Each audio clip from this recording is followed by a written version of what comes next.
Bismillahirrahmanirrahim. Assalamualaikum warahmatullahi wabarakatuh.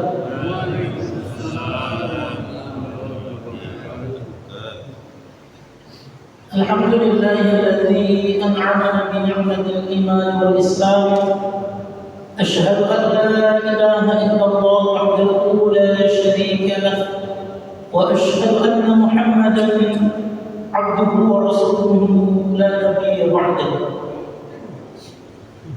Qala Allah ta'ala fi kitabihil karim, a'udzu billahi minasy syaithanir rajim.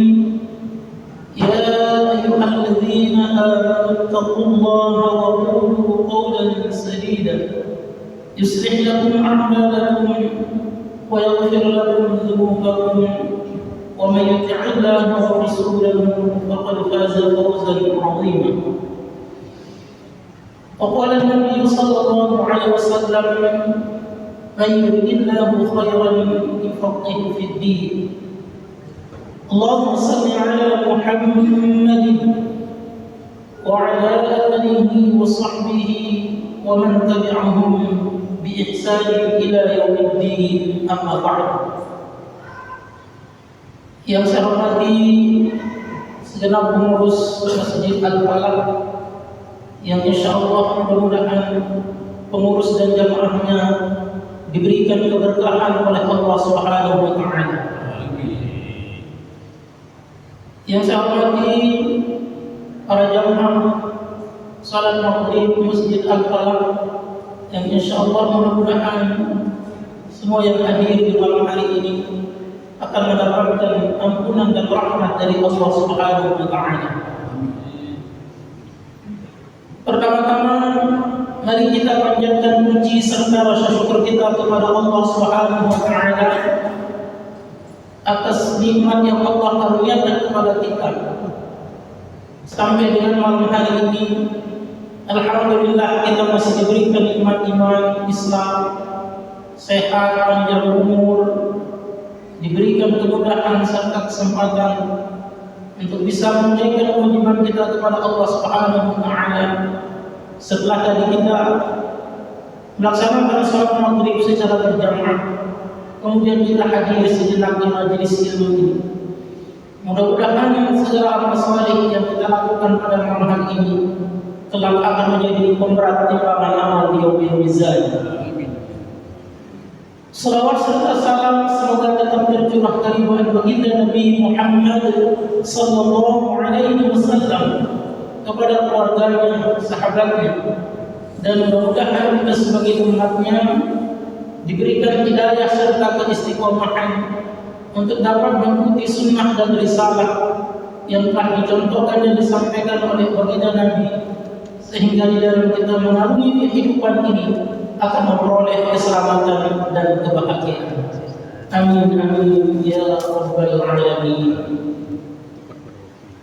Apa kabar Bapak-bapak semua? Alhamdulillah.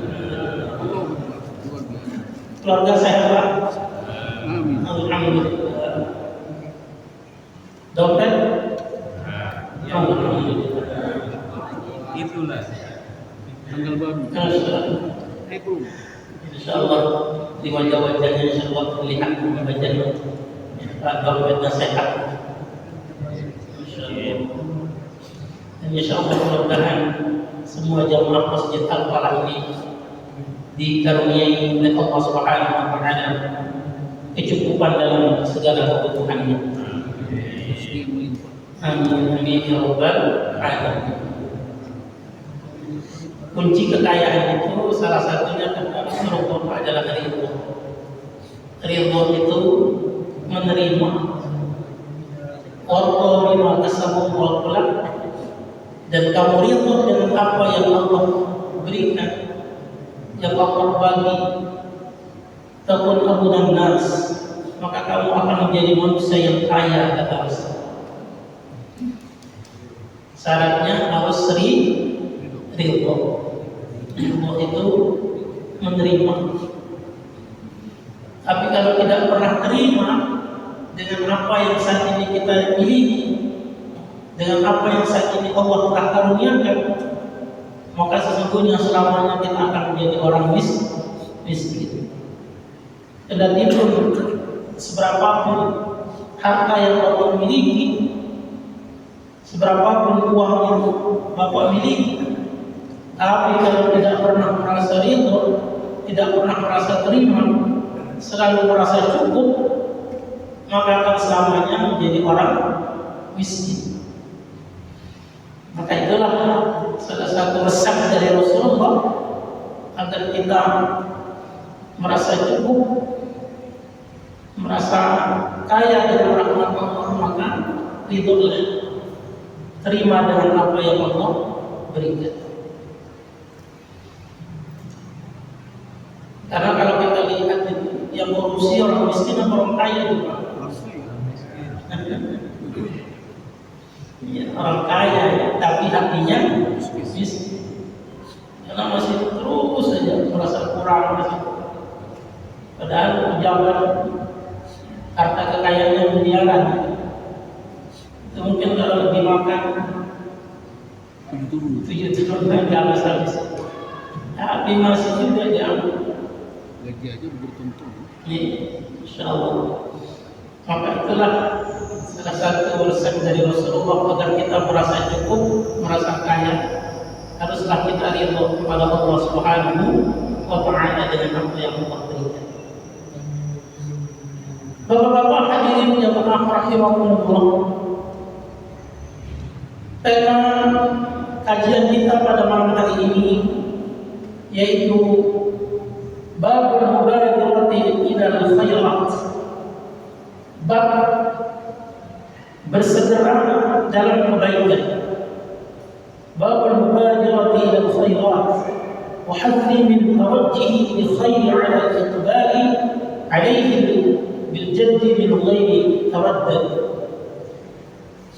dan anjuran untuk bersungguh-sungguh, bersemangat dan tanpa ada keraguan untuk melakukan suatu kebaikan. Jadi Imam An-Nawawi menulis satu bab bagaimana agar kita memiliki semangat bersegera, termotivasi untuk melakukan kebaikan tanpa ada keraguan. Di dalam Al-Quran banyak kalimat yang menyuruh kita untuk bersegera. Di antaranya kalimatnya wasari'u ila maghfiratin min rabbik, atau wasari'u ila maghfiratin. Ada sabiq, ada sari', apa lagi? Banyak ungkapan-ungkapan di dalam Al-Quran itu yang menyuruh kita untuk bersegera. Fastabiqul khairat, berlomba-lomba dalam kebaikan. Bukan hanya bersegera tapi berlomba-lomba. Banyak-banyakan amal saleh. Banyak berlomba-lomba dalam beramal.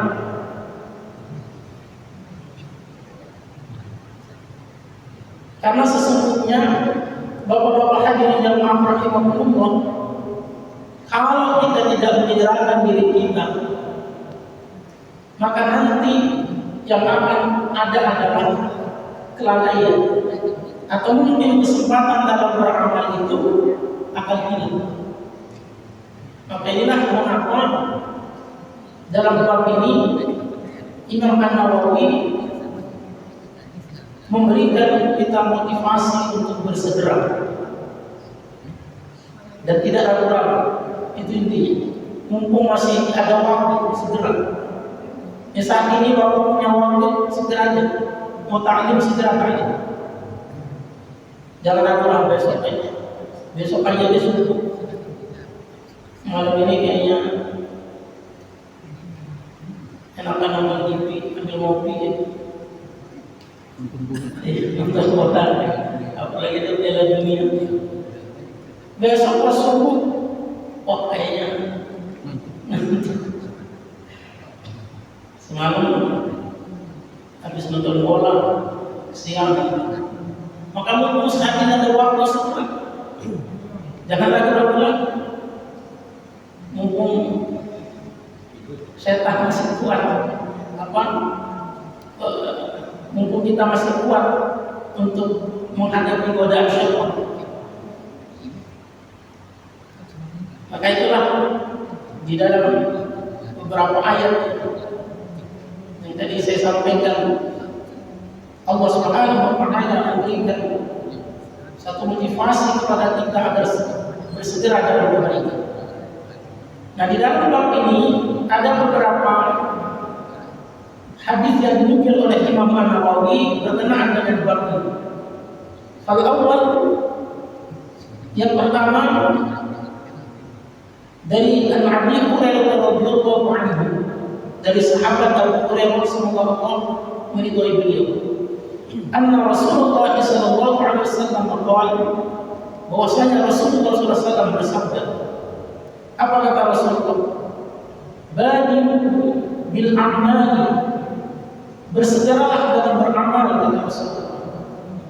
Fitanan kaqita'il lailil muzlim, sebelum datang fitnah seperti potongan malam yang gelap gulita, kata.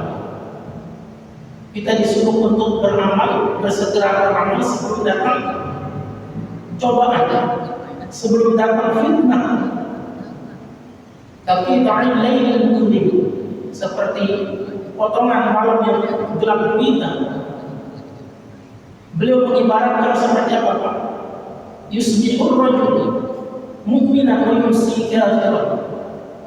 Nanti akan datang suatu masa di mana seseorang itu tatkala di waktu paginya dia beriman, sorenya sudah kafir. Wa yumsi mu'minan wa yusbiha kafiran. Tatkala sorenya dia beriman, paginya sudah kafir. Ini akan ada suatu masa, apakah yang sudah datang atau tidak. Ini keadaan atau cobaan yang sangat luar biasa. Seseorang itu penuh dengan cobaan. Paginya dia semangat karena saking banyaknya godaan, sorenya balik lagi.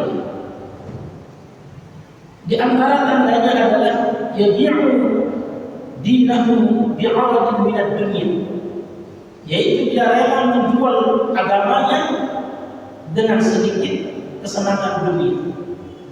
Nah, itu ciri-cirinya. Ciri-ciri fitnah yang sangat besar, di mana seseorang rela menjual agamanya hanya dengan keuntungan yang sedikit. Ini fitnah yang akan terjadi. Orang itu bingung ya. Dia mau ikut yang mana? Mau ikut yang ini, paginya ustaz, sorenya dukun. Ada bingung ya. Ada kiai, tahu cabut, bingung ya. Ini fitnah yang sangat luar biasa. Maka dia bingung kemana dia harus berpegang. Sementara orang terumbang ambing, ini kondisinya seperti itu. Maka itulah, mumpung masih diberikan kesempatan oleh Allah, maka bersegera. Itu yang pertama. Karena nanti akan ada fitnah di mana seseorang itu dalam keadaan kafir, karena cobaannya sangat besar. Apalagi fitnah saat ini luar biasa. Maka mumpung masih diberikan kesempatan, masih datang untuk taklim, maka taklim aja. Mumpung masih bisa sholat tahajud, maka tahajud. Kemudian hadis yang berikutnya, an Abi Sir'ata Uqbah bin Al-Harith. Jadi Abu Sir'ah Uqbah bin Al-Harith qala berkata, "Shallaitu wara'a Nabi sallallahu alaihi wasallam bil Madinatil Asr. Beliau berkata bahwa aku pernah sholat di belakang Rasulullah SAW di Madinah di waktu asar kata beliau. Fasallama thumma qama musri'an fatakhatta riqaban nasi ila ba'di ujari misalihi.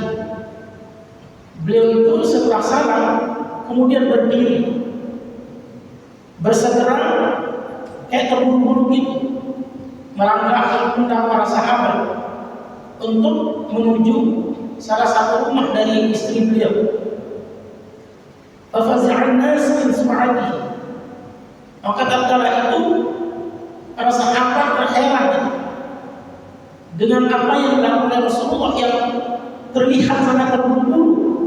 Ini kemana sih Rasulullah? Baru selesai salam udah berdiri, udah melangkahi sahabat aja sih. Kalau sahabat masih duduk, baru selesai sholat, baru selesai salam, tapi Rasulullah SAW buru-buru pulang ke rumahnya. Maka orang-orang terheran, fafazi'an nas min sur'atihi. Orang-orang merasa heran dengan sikap Rasulullah SAW yang terburu-buru bersegera pergi. Biasanya kayak gini. Fakharaja alaihi. Kemudian Rasulullah SAW keluar. Fara'a annahum qad ajibu min sur'atihi. Kemudian beliau melihat para sahabatnya yang terheran melihat Rasulullah yang sebelum itu beliau melihat sahabatnya kok pada bingung gitu, pada heran karena Rasulullah buru-buru setelah selesai salam beliau langsung pulang. Nggak biasanya gitu, buru-buru. Qala, melihat sahabatnya yang bingung itu, Rasulullah SAW kemudian bersabda, "Zakartu syai'an min Jibril indana." Kata beliau, tadi waktu selesai salam, aku ingat ada sesuatu min Jibril. Jibril ini mana adalah qat'u dhahabi aw fiddah, sepotong emas atau perak. Bila mengingat kayaknya ada emas yang masih tersimpan di rumah. Fakaditu ayah bisani fa'amartu biqasmatihi. Rasulullah SAW tidak suka hal itu masih beliau tahan di rumahnya. Kemudian beliau membagikan emas tersebut. Artinya di sini Rasulullah SAW bersegera untuk segera mensedekahkan harta yang dimiliki, walaupun hanya punya sepotong emas. Tapi beliau menginginkan semua hartanya itu tidak boleh ada yang tertinggal kecuali untuk disedekahkan. Bahkan beliau begitu teringat ada yang bisa disedekahkan langsung pulang. Insya Allah. Tapi kalau bapak-bapak mau mengikuti sunnah Rasulullah itu habis sholat isya aja baru pulang. Jangan sekarang ya. Jadi tinggalin kalau gitu. Bapak ingat apa? Kalau kayaknya di rekening saya ada 10 juta gitu. Saya mau sedekahkan langsung. Masya Allah. Ini namanya as-sur'ah al-istijabah. Bersegera untuk menjawab panggilan kebaikan. Ini bagaimana Rasulullah SAW, beliau tidak berpikir selesai salam, beliau ingat kayaknya masih ada emas kayaknya di rumah yang belum disedekahkan, pulang. Nggak mau selesai zikir dulu enggak. Apalagi kalau kita kayaknya emas lagi turun nih, kayaknya bulan Juni ini besok naik lagi nih. Sudah lama lagi nih ceritaannya kan. Banyak orang pertimbangan. Maka itulah Rasulullah SAW, beliau bersegera untuk bersedekah, tidak menunda-nunda. Ini salah satu contoh sikap di dalam bersegera melakukan kebaikan. Jadi jangan ditunda-tunda, jangan ragu-ragu. Kalau banyak pertimbangan kagak jadi aja ini. Apalagi kalau mau tahu pakainya itu kancing baju kan, tahu enggak. Kalau enggak pulang. Masya Allah. Mumpung masih sehat. Nanti ada dalil yang berikutnya. Bagaimana perumpamaan seseorang yang dia dalam keadaan sehat, dalam keadaan diberikan waktu untuk bersegera beramal saleh. Di hadis berikutnya, an Abi Hurairah radhiyallahu anhu qala, dari sahabat Abu Hurairah Rasulullah beliau berkata, ja'a rajulun ila Nabi sallallahu alaihi wasallam. Ada seseorang laki-laki yang datang kepada Nabi sallallahu alaihi wasallam, kemudian berkata, ya Rasulullah, wahai Rasulullah, kata orang ini, ayyu sadaqati a'zamu ajra. Kata dia, ya Rasulullah, kalau aku mau bersedekah, sedekah apa yang balasannya paling besar? A'zam ajra, yang paling agung. Kalau saya bersedekah ini yang pas kapan nih? Atau sedekah apa yang paling aku lakukan yang sehingga aku mendapatkan ganjaran yang paling besar? A'zamu ajra. Qala, apa kata Rasulullah? Anta saddaqa wa anta sahihun. Kata Rasulullah, kamu bersedekah itu waktu masih sehat. Waktu masih sehat. Kalimatnya sedekah ya, bukan infak. Artinya kalau sedekah ini maknanya luas. Kalau infak itu hanya satu, yaitu mengeluarkan harta. Tapi kalau sedekah itu banyak macam. Wa amrun bil ma'ruf fi sadaqah, mengajak kepada yang baik, sedekah. Terus mengucapkan kalimat thayyibah, sedekah. Alhamdulillah, sedekah. Wa tahlilu sedekah, la ilaha illallah, sedekah. Wa tasbih sedekah, tasbih sedekah kata Rasulullah. Banyak sedekah. Menyingkirkan gangguan di jalan, sedekah. Wa fi bud'i ahadikum sedekah. Bapak mempergauli istri, sedekah. Masya Allah. Jadi banyak sedekah. Kapan yang paling afdal waktu sedekah, Pak? Waktu sehat. Jadi kalau Bapak mau beramal itu pas sehat. Kalau mau tahajud itu pas lagi sehat, pas lagi kuat-kuat. Kenapa, Pak? Kenapa paling afdal itu, Pak? Karena kebanyakan orang itu baru sadar pas ngapain, Pak? Pas sakit, baru ingat. Udah nggak bisa jalan baru.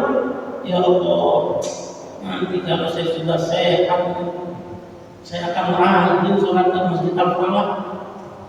Kemarin gimana aja? Waktu sehat, kabur-kaburan. Padahal yang paling afdal pas Bapak masih sehat, Bapak masih kuat berdiri. Jangan nunggu beramal kalau sudah tua. Kita nggak kuat berdiri, mumpung masih sehat. Baca Al-Quran, mata masih bisa melihat. Nah, kalau sudah sakit, pasti nggak maksimal. Dan anehnya orang banyak sadar itu kalau sudah sakit, udah stroke, udah nggak bisa jalan, baru dia sadar, ya Allah, ngapa nggak dari dulu saya ikut taklim, ngapa nggak dari dulu saya rajin sholat berjamaah di Masjid Al-Falah itu. Udah jadi penyesalan banget. Maka mumpung masih sehat itulah tempat paling afdol, paling besar ganjaran.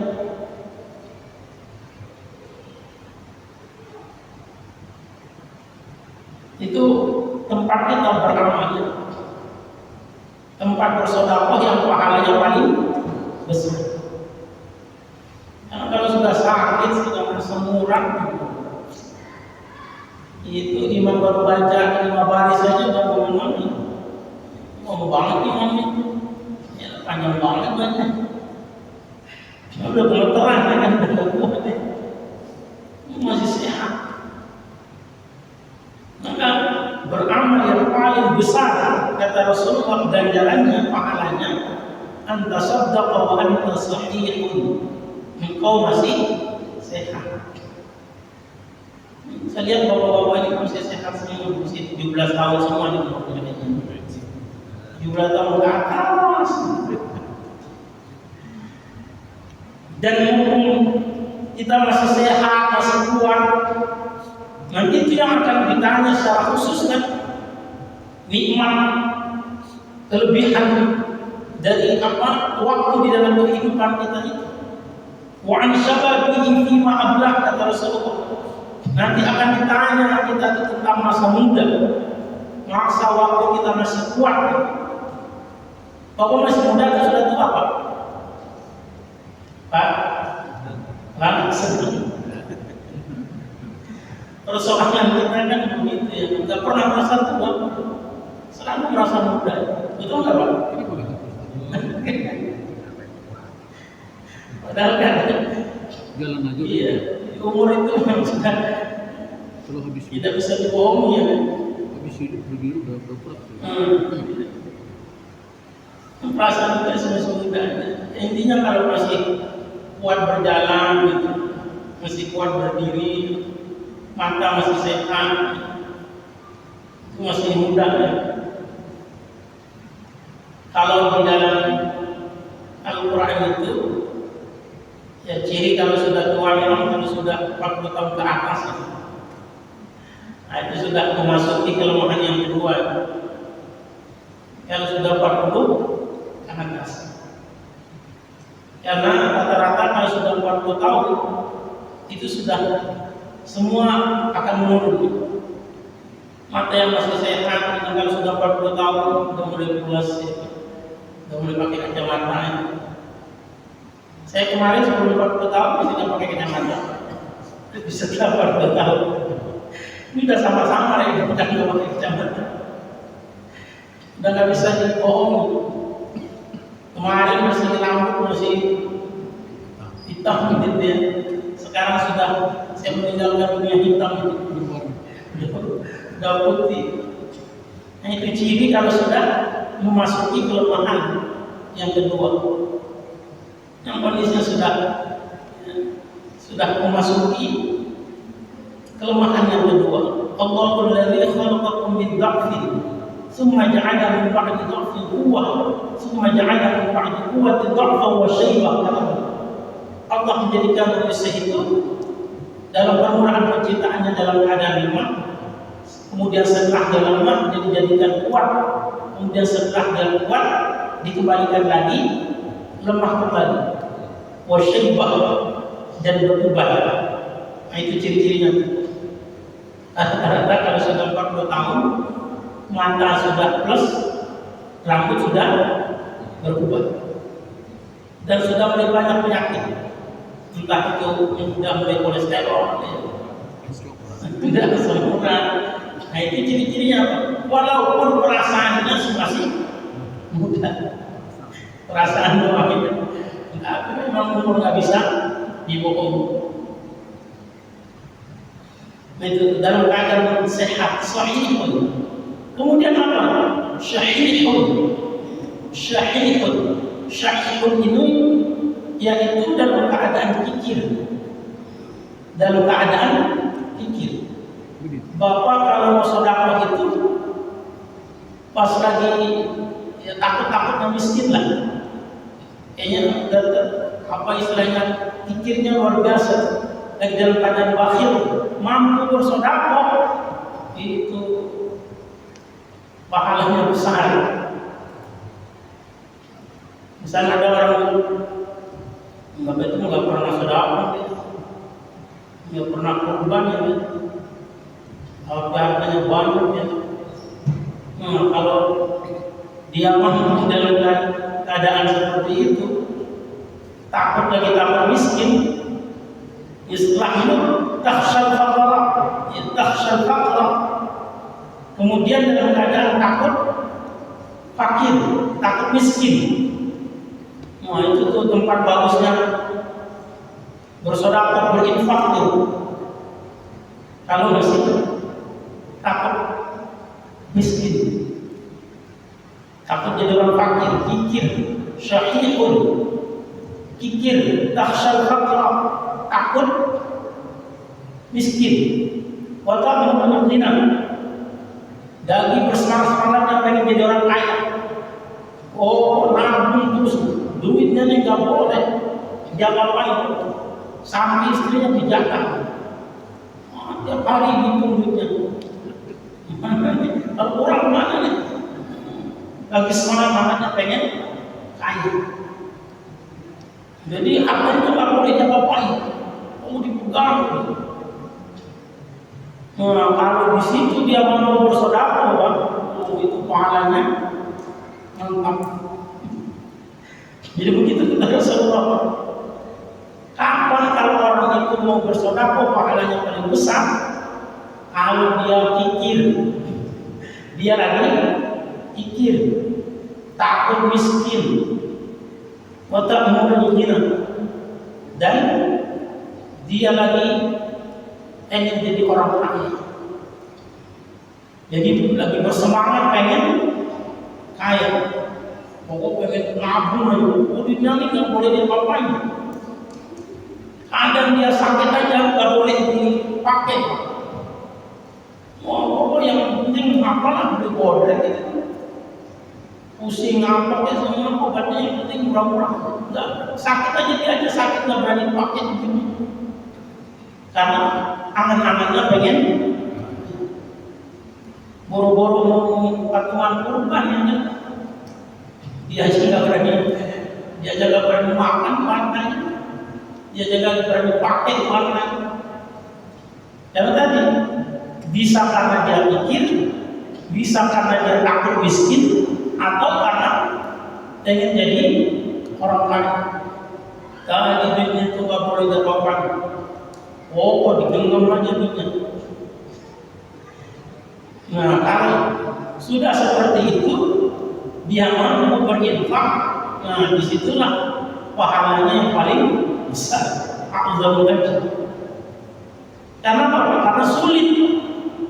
Tatkala kondisi seperti itu, ya mungkin sebagaimana dalam hadis yang lain, al-ibadatu fil haraj, hijrat ilayya, kata Rasulullah. Beribadah dalam keadaan sulit itu pahalanya seperti dia berhijrah bersama denganmu, kata Rasulullah. Itu pahalanya kalau seseorang itu mampu beribadah padahal dia dalam keadaan sulit. Sebagaimana Allah Subhanahu wa taala memberikan sanjungan kepada kaum Ansar yang memiliki sikap iftar yang sangat luar biasa. Iftar itu apa? Mendahulukan kepentingan saudaranya daripada kepentingan dirinya sendiri. Wa yufiruna ala anfusihim walau kana bihim khasasah. Mereka itu membantu saudaranya, memberikan saudaranya, menolong saudaranya, padahal dia membutuhkan. Masya Allah, itu sangat luar biasa. Kondisinya tidak gampang, tapi dia membantu saudaranya. Ini di antara para ulama tafsir menukil tentang kisah Abdurrahman bin Auf yang berhijrah ke Madinah. Kemudian Abdurrahman bin Auf ditawari harta oleh sahabat Ansar. Kata dia, wahai Abdurrahman bin Auf, aku punya harta yang banyak. Kamu pilih. Kamu mau ngambil berapa? Saya akan kasih. Aku punya istri 2. Kamu mau yang mana? Nanti aku akan ceraikan. Masya Allah, luar biasa. Itu tingkat persaudaraan paling tertinggi, namanya kita mendahulukan kepentingan saudaranya daripada kepentingan dirinya sendiri, padahal dia membutuhkan.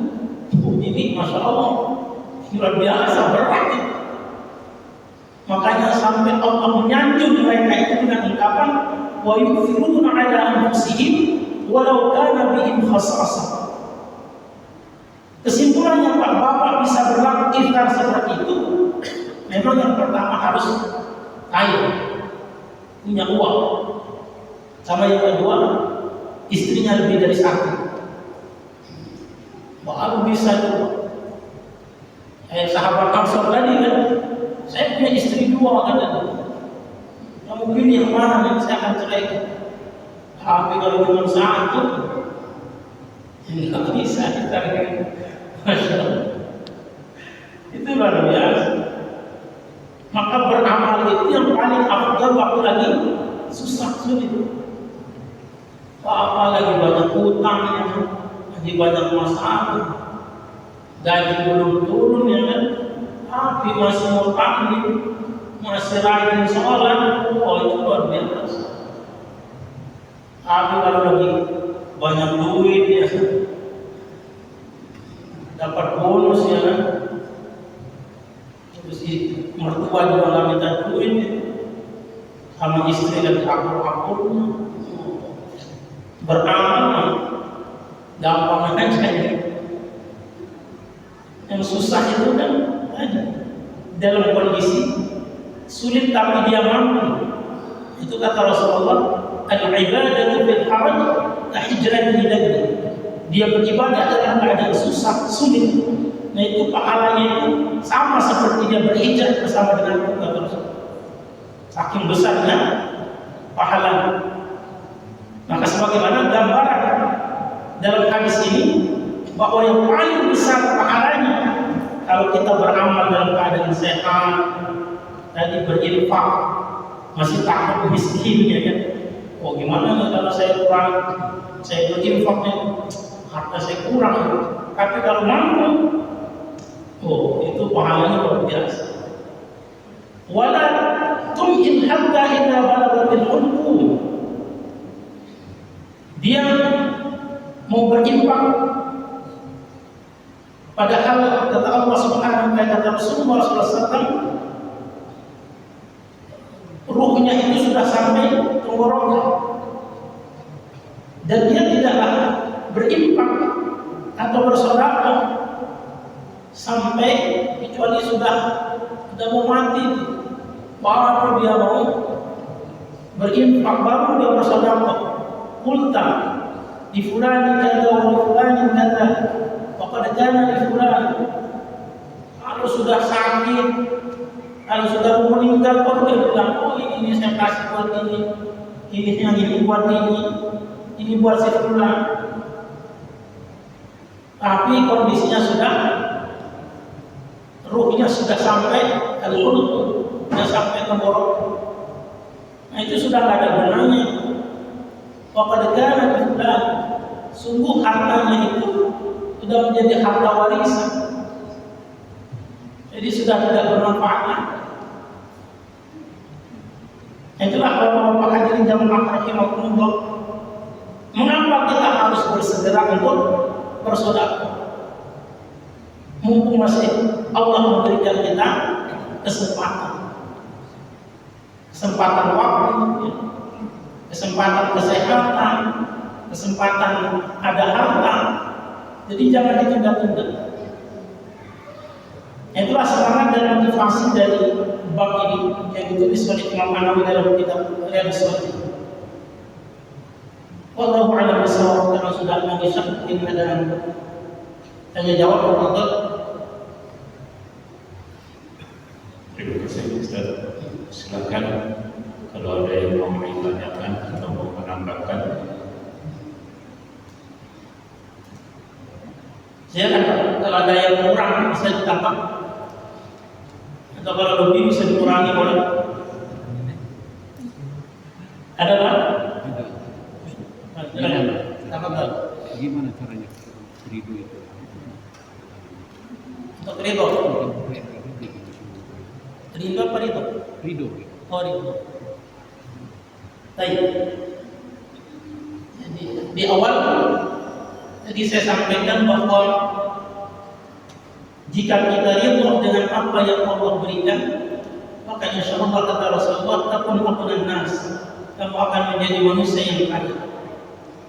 Pertanyaannya, bagaimana agar kita bisa ridho? Ridho tentunya adalah menerima sifat qanaah. Sifat qanaah ini dia menerima dengan takdirnya. Qanaah itu bukan berarti dia tidak berikhtiar. Bukan berarti ya udah saya cuma segini doang. Ya udah saya cuma bisa begini doang. Nanti juga kalau ada rezeki mau datang aja. Nah, itu bukan qanaah. Qanaah itu dia sudah berusaha semaksimal mungkin. Apa yang Allah berikan itu yang dia terima. Nah, itu namanya qanaah. Menerima dengan apa yang telah Allah takdirkan, tapi dengan syarat dia sudah